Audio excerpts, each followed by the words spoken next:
संत कबीर से किसी भक्त ने पूछा है, जिंदगी कैसे जीना चाहिए।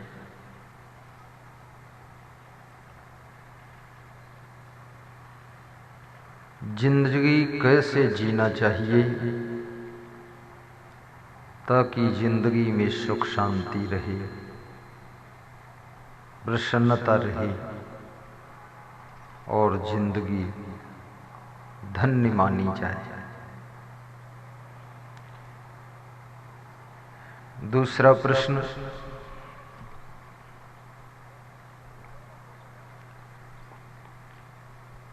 महाराजा धीराज धृतराष्ट्र महात्मा विदुर से पूछ रहे हैं कि वे कौन से लोग हैं, उनके क्या लक्षण होते हैं जो निरंतर उन्नति करना चाहते हैं।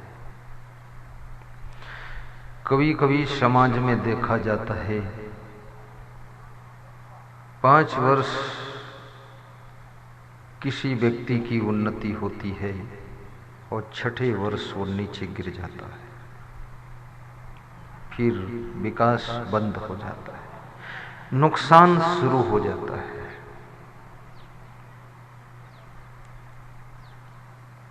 तो ऐसा कौन सा उपाय है जिससे कि नुकसान ना हो, ऊपर उठें, उठते ही रहें, उठते ही रहें, उठते ही रहें और नीचे न गिरें, उठना बंद भी ना हो और नीचे गिरे ना और उठते ही रहें, उसका क्या उपाय है? ये दूसरा प्रश्न है। सभी प्रश्न आपके जरूरत के ही रहेंगे। कोई आदमी डाउनिंग पसंद नहीं करता है। एक बार नाम हो गया, नाम बना रहे।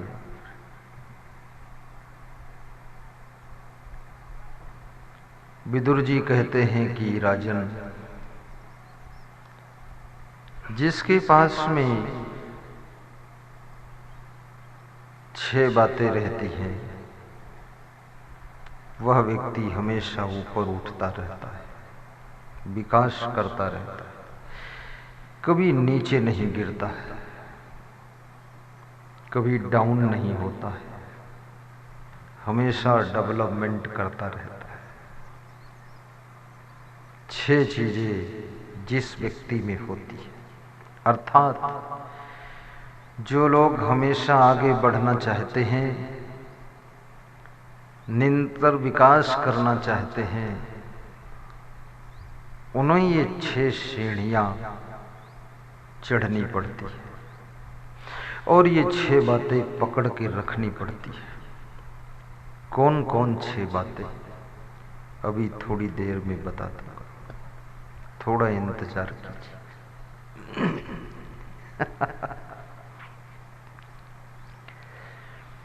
एक तीसरा प्रश्न है, बड़ा प्यारा प्रश्न है।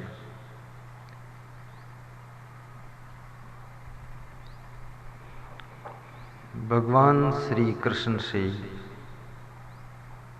अर्जुन पूछ रहे हैं श्रीमद् भगवत गीता में। श्रीमद् भगवत गीता में कुल 700 श्लोक है, 18 अध्याय है और ऐसी ये गीता है, गीता का एक एक श्लोक, गीता में कोई कहानी नहीं है, कहानी नहीं है। भागवत में कहानी है, राजा प्रिव्रत की कहानी, रहुगण राजा की कहानी, जड़ भरत की कहानी, ध्रुव प्रहलाद की कहानी, अजामिल की कहानी, हिरण्याक्ष हिरण्यकश्यप की कहानी, सब कहानी भरी पड़ी है।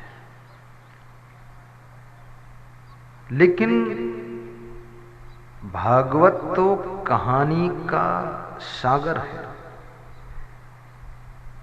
धुंधकारी की कहानी, गोकर्ण की कहानी, बहुत कहानी है भागवत में, कथा। इसलिए भागवत को कथा कहते हैं।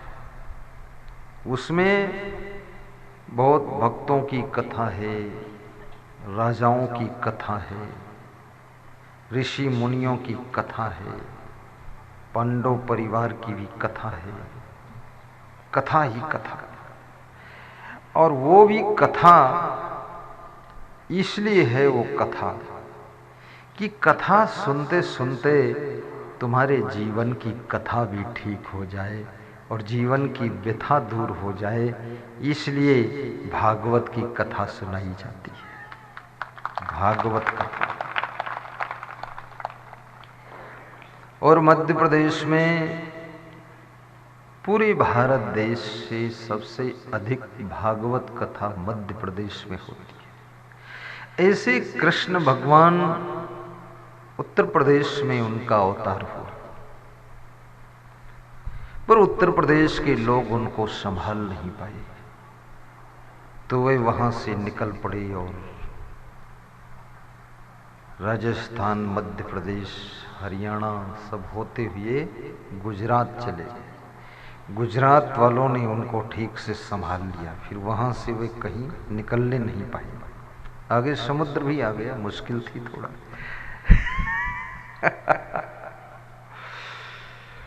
भारत के उत्तरी छोर से लेकर के इस गुजरात तक पहुंच गए कृष्ण भगवान। तो भागवत में बहुत सी कथाएं आती है। खैर उन कथाओं में आज हमको जाने की इच्छा नहीं है, फिर भी बीच में इच्छा हो जाएगी तो भी चला जाऊंगा, क्योंकि मेरे लिए कोई बंधन नहीं है, क्योंकि मेरे प्रवचन का नाम ही सुखद सत्संग है। ऐसा सत्संग जो लोगों के दुखद जीवन को सुखद बना दे, उस सत्संग का नाम सुखद सत्संग। मैंने बहुत सोचा और विचारा कि अपने सत्संग का नाम क्या दूं, तो मेरे को लगा कि दुनिया की दुखी आत्माएं ही सत्संग में आती है, दुख सत्संग में लाता है। दुख बहुत बड़ी चीज है, दुख तुम्हारा मित्र है, वो तुमको भक्ति की तरफ जागृत करता है।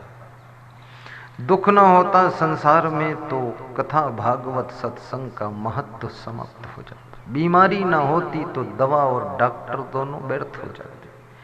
दुख न होता तो ये कथाकार और कथा दोनों व्यर्थ हो जाती। बीमारी है इसलिए डॉक्टर का महत्व है, दुख है इसलिए मेरा महत्व है। तुम दुखी हो इसलिए मेरी जरूरत है, तुम सुखी हो जाओगे मेरी जरूरत खत्म हो जाएगी। इसलिए हम तुमको कुछ न कुछ दुखी रखना चाहते हैं, दुखी रहो। हम रखना नहीं चाहते हैं, लेकिन तुम खुद ही दुखी बहुत रहते हो। बहुत तरह का दुख है।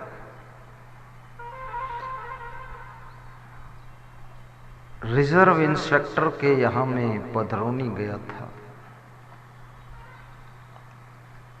तो उनका एक बेटा वो विकलांग और छोटा सा, हाथ पांव नहीं चलते, खड़ा नहीं हो पाता, उससे बहुत दुखी थे। तो फिर दूसरे रिजर्व इंस्पेक्टर के यहाँ 1 साल बाद गया, तो उनकी पत्नी जो है मायके चली गई। 1 साल से ना आई है, ना बात किया है, ना फोन करती है। उसका लड़का भी 10 साल का है, उससे भी नहीं बात करती है, बोलती नहीं है। रिजर्व इंस्पेक्टर जो पूरे जिले की पुलिस की ड्यूटी लगाता है, उस व्यक्ति की पत्नी असंतुष्ट होकर मायके में बैठी है। बड़ा आश्चर्य का विषय है, पूरे जिले की पुलिस को कंट्रोल करने वाला अपनी पत्नी को कंट्रोल नहीं कर पाया है, वो निकल गई शट से।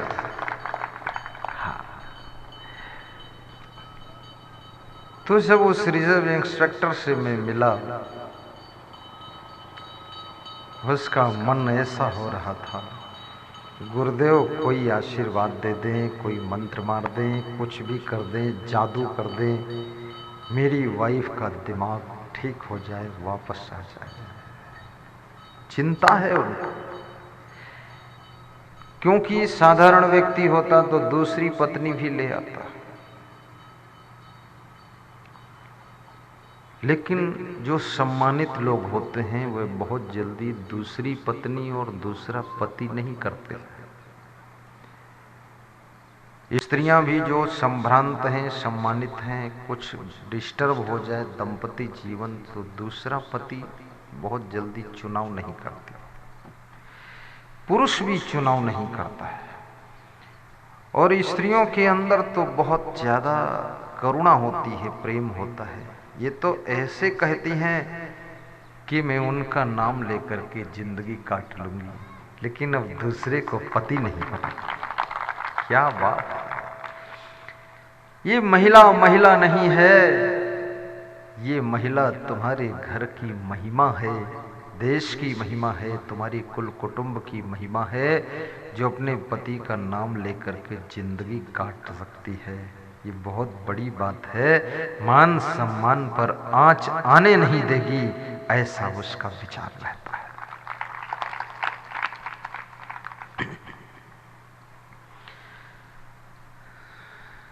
एक बार जिसके हम हो गए तो हो गए, बार बार इधर उधर नहीं। तालमेल बिगड़ गया फिर भी उन्हीं का नाम जपेंगे, माला उनकी ही जपी जाएगी। कितनी बड़ी आस्था की बात है। तो ये दुख सत्संग से दूर होता है, सत्संग इसको दूर करता है। इसलिए सुखद सत्संग नाम रखा गया कि आपके जीवन का दुख दूर हो जाए। और मनुष्य तो एक है, पर इसके पास दुख अनेक है, नाना प्रकार के दुख है। दुखों की सीमा नहीं, दुखों की थाह नहीं, दुखों का कोई, और सबके पास अलग अलग प्रकार के दुख है। कलम कागज दे दिया जाए और कहा जाए अपना अपना दुख लिख करके लाओ, 1 महीना तक दुख लिखता रहेगा, वो दुख का ही एक शास्त्र बन जाएगा। बहुत दुख है। और मजे की बात यह है, तुम ही केवल दुखी नहीं हो, सभी दुखी है। बाप भी दुखी है, बेटा भी दुखी है, पति भी दुखी है, पत्नी भी दुखी है, सासू भी दुखी है, बहू भी दुखी है, पड़ोसी भी दुखी है, तुम भी दुखी हो, बहन भी दुखी है, बहनोई भी दुखी है, जीजा भी दुखी है और बहन, सब पूरा दुख दुख। दामाद भी दुखी है, बेटी भी दुखी है। बेटी अपने को रो रही है कि मुझे ससुराल में बहुत दुख है। अब उसका पति रो रहा है कि जब से शादी हुई तब से हम बहुत दुखी हैं। अरे किसी के घर का तुम समाधान नहीं कर सकते। तुम समाधान करोगे तुमको नोच डालेंगे लोग, बोल नहीं सकते, बोलोगे तो कहेंगे तुम पक्षपात लेते, तुम 1 मिनट में बदनाम हो जाओगे। इसलिए अपना कमंडल लेकर निकलो यहां से बाहर। किसी के घर का फैसला वैसला आप नहीं कर सकते। फैसला तो होगा तो खुद ही होगा। जो फैसला करना चाहते उन्हीं का फैसला होता है, ऐसे फैसला वैसला कौन करेगा। और जो समाधान से रहना चाहते हैं उनके घर में फैसला की जरूरत ही नहीं। एक ही फैसला का सूत्र है, फार्मूला है,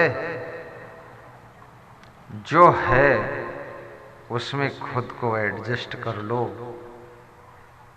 और जैसी परिस्थिति है गम खा लो, और जिस तरह के परिवार के लोग हैं उन्हीं को संभाल कर उनके साथ अपने को सेट कर लो। इसके अलावा कोई न फैसला है न समझौता है। हर आदमी जिंदगी भर प्रयास करता है कि पत्नी को बदल डालूंगा, सुधार दूंगा इसको, और पत्नी कहती है चंडाल खोपड़ी से सुधरूंगी भी नहीं।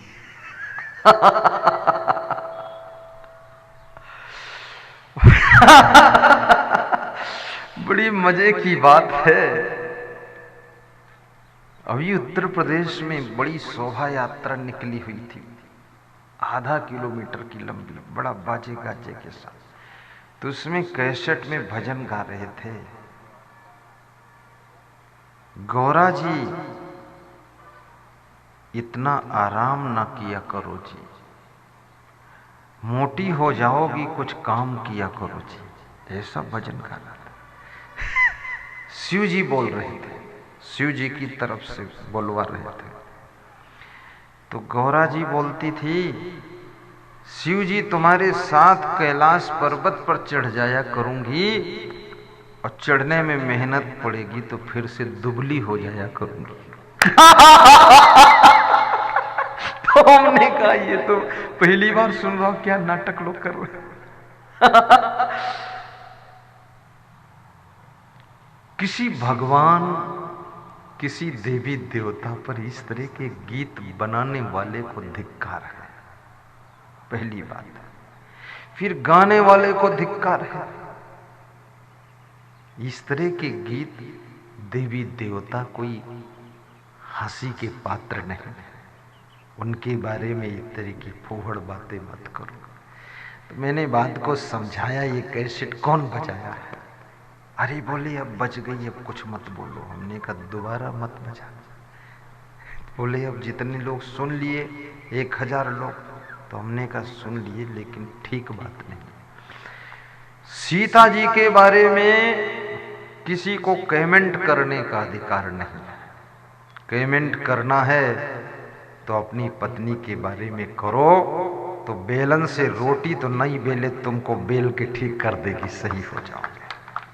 सीता जी के लफड़े में तुम क्यों फंसे हुए हो? उनके ऊपर क्वेश्चन क्यों कोटअप कर रहे हो? तुम्हें मानना है मानो, नहीं मानना है तो तुम भैंस को मानो जाकर, कौन तुमको मनवा रहा है? राम जी को मानना है मानो, जिसको मानो, लेकिन किसी भी महान पुरुष के ऊपर, चाहे हनुमान जी हो चाहे कोई हो, उस पे इस तरह की बातें करना अच्छा नहीं। इस तरह की बातें करने के लिए हमारे गांव में बहुत लोग हैं। पड़ोस में दारू पीते, उसके बारे में बोलो। तो दारू पीने वाले के बारे में बोलोगे तो तुम्हारी खोपड़ी पर दारू की बोतल मारेगा, वो तो सुधार देगा तुम्हारी खोपड़ी। चोरों के बारे में बोलो, भ्रष्टाचारियों के बारे में बोलो।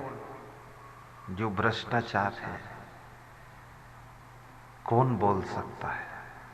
जो बोलेगा जंतर मंतर तंतर कर दिया जाएगा, इसलिए बोलना मना है, चुप रहो। तो श्रीमद् भगवत गीता में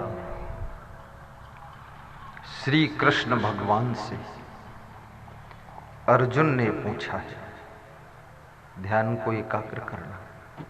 क्या पूछा है? एक प्रश्न है।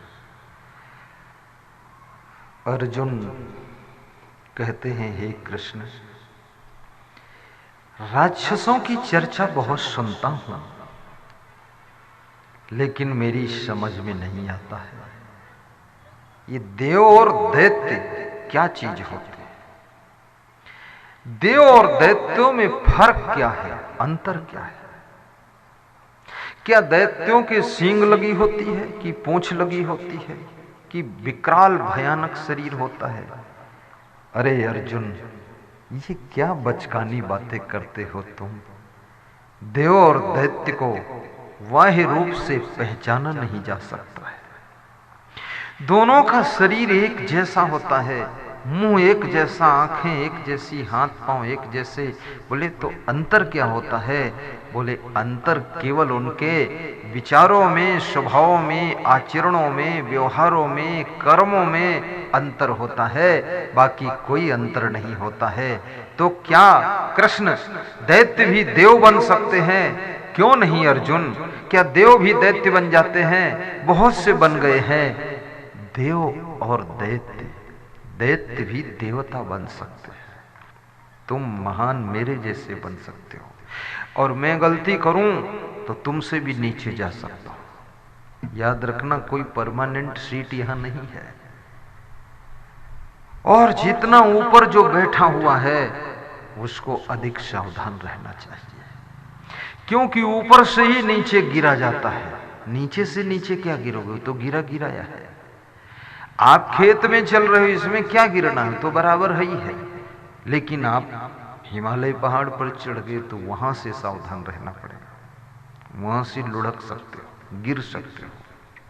पहली बात चढ़ना कठिन, और चढ़ गए तो वहां टिकना कठिन, और टिक गए तो फिर गिरना आसान है। और ना गिरे इसके लिए टिके रहना है, तो उसके लिए आपको कठिन साधना करना पड़ेगा, तभी उस परम ऊंचाई पर टिक सकोगे। क्योंकि मनुष्य जब धन की ऊंचाई पर चढ़ता है तो अभिमान आता है, और पद की ऊंचाई को पाता है तो अहंकार आता है।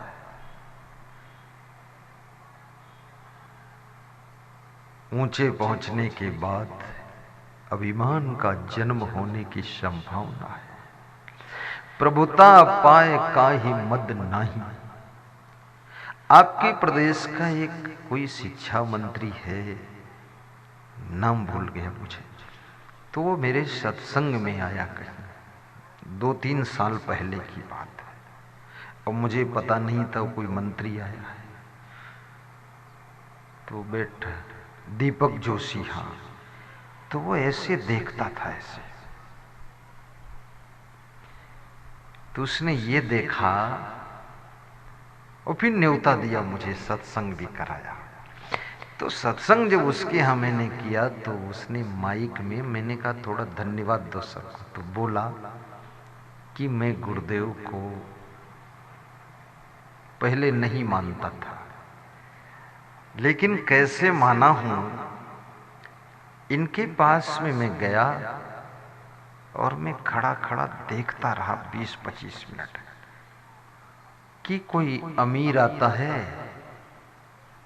तो भी उसको प्रेम से बोलते हैं, और गरीब आता है तो भी प्रेम से बोलते हैं, और सबका फूल माला ले लेते हैं, और सबसे थोड़ा मुस्कुरा देते हैं, और सबसे सबको प्रेम किया इन्होंने। तो मैंने सोचा ये संत महान है, इसको ले चलना चाहिए अपने यहाँ, सबको प्रेम दे देते हैं। तो अपने यहाँ प्रवचन करवाया, तो बता रहे थे यहाँ मेला होता है, एक बहुत बड़ा मेला। तो उस मेला में बोल रहे थे मैंने बहुत गायक बुलवाया, गायिका बुलवाया, बहुत सब रामलीला करवाया, लेकिन गुरुदेव लोग जुट नहीं पाए ढंग से। और इस बार आपका सत्संग जब रखा